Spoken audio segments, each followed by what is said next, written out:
هل للحقيقة معاني مختلفة؟ لو أنا شايف حاجة وأنت شايفها بطريقة تانية، مين فينا شايف الحقيقة فعلا؟ الفرق بين المتوقع والمتخيل والحقيقة هو الفرق بين السلام والفوضى اللي جوانا. احنا ساعات بنتعب مش من اللي بيحصل، لكن من الفيلم اللي كنا متخيلينه هيحصل، ومن التوقع اللي كنا فاكرين اننا نستحقه من الناس. الصورة اللي في دماغنا دايما بتسبق الواقع بخطوة، ولما الواقع يتأخر عنها بنبدأ نحس ان الدنيا خذلت. الإدراك هو الكاميرا، والمنظور هو العدسة اللي بنختار نصور بيه. نفس المشهد ممكن يطلع لوحة جميلة أو لقطة مشوهة. المشكلة مش في المشهد، المشكلة في العدسة. لما وعينا بيعلى الصورة نفسها ما بتتغيرش، لكن طريقة رؤيتنا ليها بتتغير. وده أول خطوة في السلام النفسي، إنك تفهم إن إدراكك مش دايما الحقيقة، هو بس زاويتك ليها. خليني أقول لك مشهد صغير. في 2 قاعدين بيتكلموا، هي بتسأله هو أنت لسه بتحبني؟ هو بيرد بابتسامة بسيطة طبعا أكيد، لكن هي كانت مستنية نظرة، تفاصيل، كلمة معينة فتخرج من الحوار وهي موجوعة، مش لأن الإجابة ناقصة، لكن لأن التوقع كان مختلف.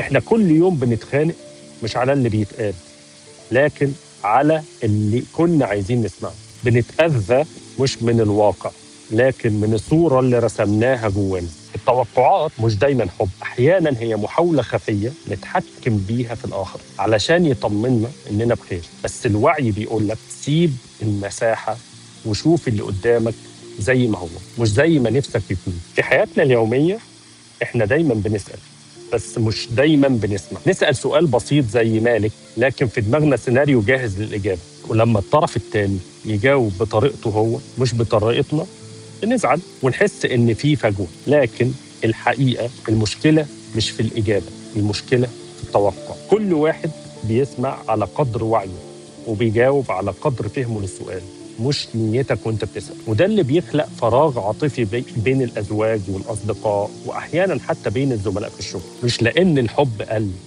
ولا التفاهم قل، لكن لأن التوقعات عليت أكتر من طاقة البشر. في ناس بتخاف من الصمت، وفي ناس بتستعمله كسلاح، لكن الصمت الواعي مش كده. الصمت الواعي هو مساحة احترام بينك وبين نفسك قبل أي رد. هو مش انسحاب ومش ضعف، ده إدراك إن الرد أحياناً بيضيع المعنى. في لحظات معينة الكلمة مش هتوصل، لكن النظرة والنفس والهدوء هم اللي بيحكموا الحقيقة. لما تتعلم تسكت بوعي، انت مش بتكتم صوتك، انت بس بتختار الوقت اللي صوتك هيكون مسموع فعلا. كل ما تحاول تسيطر على كل حاجة حواليك، كل ما هتفقد السيطرة على نفسك. الحياة مش محتاجة إنك تظبط كل تفصيلة، هي محتاجة بس إنك تفهمها. لما تبطل تحارب كل مشهد هتبدأ تشوف الجمال في الفوضى. ساعتها هتفهم إن السلام مش إن الدنيا تمشي زي ما أنا عايز، السلام إنك تسلم لله، إنها مش لازم تمشي كده علشان تكون بخير. طيب ماذا لو اختفت التوقعات؟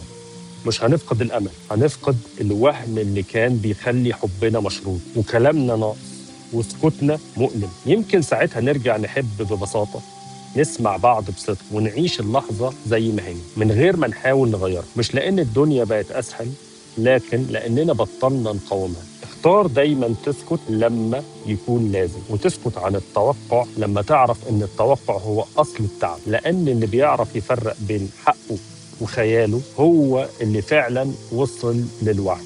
اوقات كتير الخلاف مش في اللي حصل، لكن اللي كنا متوقعينه هيحصل. يمكن لما نخفف التوقع نكتشف ان القلوب اقرب مما كنا فاكرين. انا حابب اسمع رايكم. هل فعلا التوقعات بتبعدنا عن الناس اللي بنحبهم، ولا هي اللي بتكشف لينا احنا واقفين فين من نفسنا؟ خلينا نكمل النقاش ده سوا بهدوء ومن غير اي احكام.